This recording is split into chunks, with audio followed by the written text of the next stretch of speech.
Watching Nile TV International. Hello and welcome to the channel's continuous coverage of the American-Iranian-Israeli war and the events in Lebanon, the Israeli attacks against southern Lebanon. With us now live over the phone is Dr. Mohamed Ezaby, the Professor of International Relations, to give us his insight and analysis of the ongoing situation as we speak, and developments do occur by the hour. Dr. Ezaby, good evening. Thank you for joining us.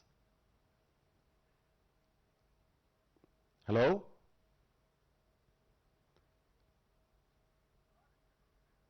All right. So we are waiting at any time now to potentially hear about a second round of talks between the Americans and the Iranians. This may or may not happen. We'll see. Now we have with us Dr. Ezaby. Dr. Ezaby, good evening. Good evening, Dr. Mohamed. Yes, thank you for joining us. Dr. Ezaby, are you waiting to hear about a timeline and a place at any given moment of the second round of talks between the Americans and the Iranians, or are we far away from that? Well, as I said before with you, that if it happened, it will fail again and we will return back to the war. I'm sure of that. Donald Trump just wants more time to complete his readiness for continuous war. And Benjamin Netanyahu insists to change the government system in Iran. He will not accept anything before that. He insists to destroy a nuclear project, destroy rocket project for Iran. He considers it as a threat for Israel. So a lot of efforts done by Egypt, by Pakistan, Turkey, Saudi Arabia to continue the ceasefire. But if it happened, and I doubt that it will fail and we will return back to the war. Yesterday I said that we will see the ceasefire in Lebanon. And now, about to announce ceasefire for a week from Lebanon, and the week will continue. So we will not see any war in Lebanon again. Benjamin Netanyahu wanted to separate Lebanon from Iran, especially when the war returned back. Yes, Dr. Ezaby, but we don't have an official word yet about a ceasefire in Lebanon. I mean, there are all media reports at the moment that we might hear a declaration about. It may start tomorrow. It may start tomorrow. But yesterday, as I told you, that I said with Mrs. Amal Mukhtar that we will see a ceasefire in Lebanon. And there is some reason for that. So you believe, Dr. Ezaby, that we will see a ceasefire in Lebanon across all of Lebanon, not just Beirut, but including the southern Lebanese areas that are being attacked by Israel by the hour as we speak? And by the way, 10 more Lebanese fell martyr in the past few hours from the Israeli strikes. But you're saying that you expect to see a ceasefire in Lebanon, but not an extension of the ceasefire between America and Iran, because, I mean, we're into the second week. This is what you believe, sir. Yes, I will tell you the reason. When Hezbollah and Iran arrange the strikes towards Lebanon, it makes a trouble for air defense system. Because the rockets comes from north and comes from west, east, so it makes a great problem for microprocessor of any radar system. So to face the rockets which come from Iran. They want to stop any rockets come from Lebanon. That's why Benjamin Netanyahu accept to ceasefire in Lebanon, just to be ready for Iran. He says today, after the meeting of cabinet, that we have some plans to continue war in Iran. That's what Benjamin Netanyahu in his conference, media conference, he says that the Americans told us everything about their negotiations with Iran, and we are ready to continue war when it starts. We must put a red line under this word. When Netanyahu said we are ready to continue war, it means that the war will back again. Okay, Dr. Ezaby, I'll get back to the Iran war again. Of course, Lebanon is not totally separated from it, but there is, of course, an Iranian attempt to have to include Lebanon in the file of its negotiations with the United States, and it's obvious that the Israelis want to separate between the two issues, and it was also obvious that the Americans want to eliminate any potential role in the future for the French, if they can, via, of course, holding the Washington talks, the first direct talks between the Israelis and the Lebanese in quite some time, in tens of years. So do you think the Americans will succeed in alienating the French and sidelining them from the Lebanon issue? And do you think that the Israelis will succeed in separating the Lebanese file from the Iranian file? And what do you think will happen in the Lebanon talks?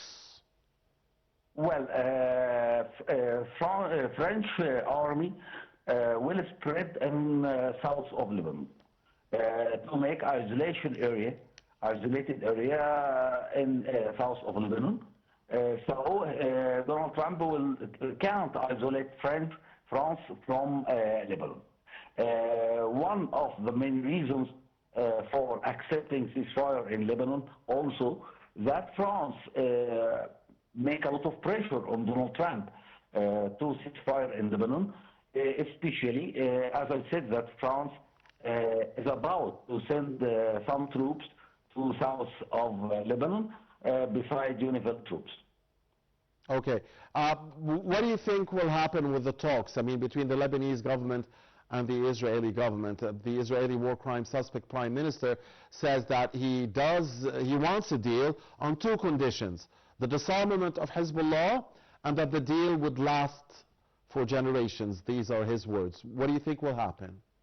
Well, we will see some problems between the Lebanon government and Hezbollah, but the leader of Amal movement will involved in these problems and convince Hezbollah to let his weapons, especially that the leader of Amal movement will have a role in the next government in Lebanon, and he wants to set peace between Lebanon and Israel, especially that Lebanon suffer a lot economically and need some time to rebuild their infrastructures which destroyed by Israel. They want a time to rebuild their economy by supporting of some Arab countries and France, and that's what we will see next weeks and next months. When and if, of course, if and when the Americans and the Israelis sit together, the Americans and the Iranians sit together again, who will be stronger in the negotiations compared to last week, Dr. Ezaby, especially after the American naval blockade on the Strait of Hormuz, and I don't know what you think of that, or whether it has achieved its goals from the American point of view, the blockade, the naval blockade. America is stronger than Iran, especially Iran Navy fully destroyed. Just they have. I'm speaking, of course, Dr. Ezaby, I'm speaking about the strength over the negotiations table. Okay, American is stronger. American have power. Iran didn't have enough missile to face America, and many things changed after the 40 days war.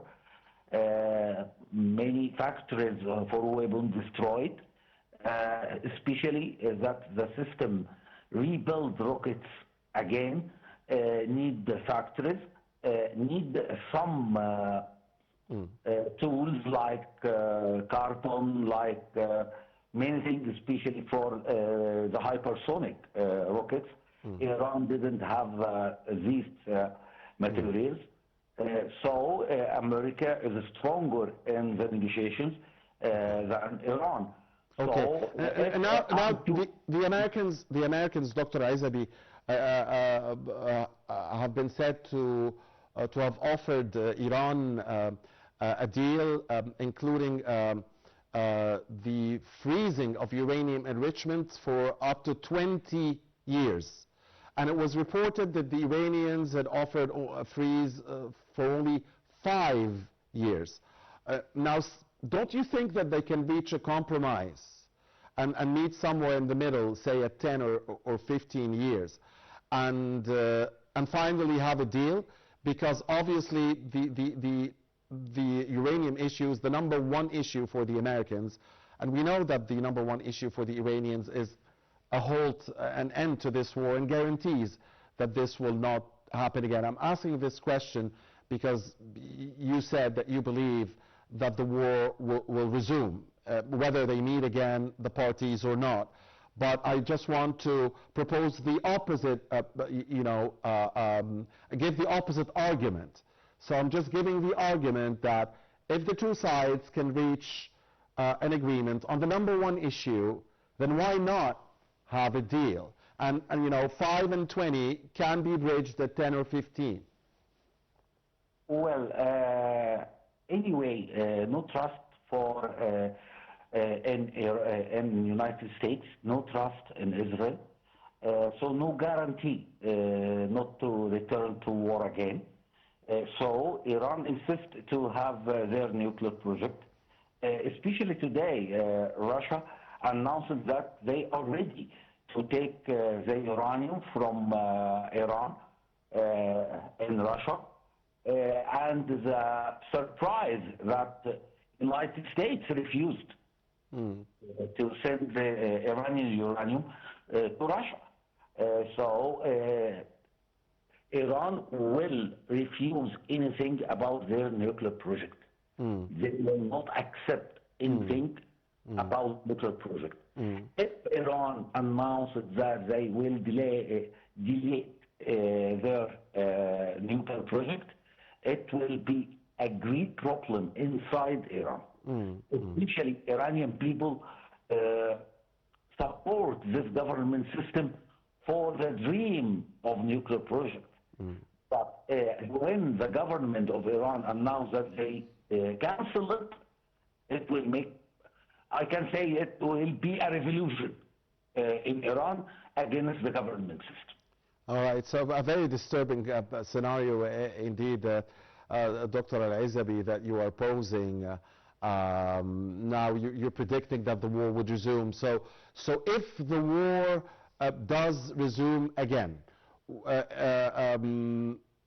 will it see the follow-through by Mr. Trump of his threats to target the energy infrastructure in Iran? And will Iran then hit back at the Arab Gulf countries, and we would then reach the point of no return? This is what you're predicting, sir? Mr. Mohammed, if when the war back, it will not take a long time.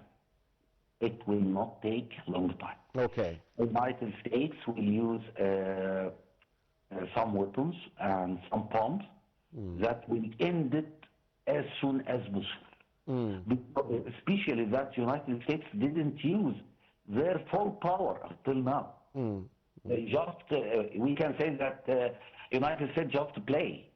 But if they use their full power, everything will end so soon. So you believe then, Mr. Trump, when he says that he can destroy all of Iran's energy infrastructure in 1 hour, this means that you do actually believe that? He doesn't need to do that. He just needs to, one rocket contains a little bomb, nuclear bomb, limited to end everything. But how would the region look like then? I mean, and what will be the Iranian response? I told you, Mr. Mohammed, it will be a limited bomb, not a big bomb, a limited bomb. In okay. The place that contains the leaders of revolution guards, the government, to end everything. So you're saying that you don't think Iran will be even able to respond? This is what you're saying? Of course. Iran will not respond to let Hormuz Strait, will not accept to leave their nuclear project. So if and it's about not more than 40%, if the negotiations happened, it will fail. All right, there you have it, the view and prediction of our dear distinguished guest, Dr. Mohamed. Remember, before the ceasefire, yes, I was with you. I remember. We are about to ceasefire by 70%. Sir, I mean, you have had some very strong predictions in the past. I do testify to that, including the prediction of the eruption of the war before it even erupted. I do testify to that, but I hope that you will be wrong this time around. I hope to be wrong. All right. Thank you very much, Dr. Mohamed Ezaby, our distinguished guest, the Professor of International Relations. Thank you, as always, for your time. Thank you very much. And for your insights, sir. Thank you. And thank you for watching Nile TV. Please stay with us.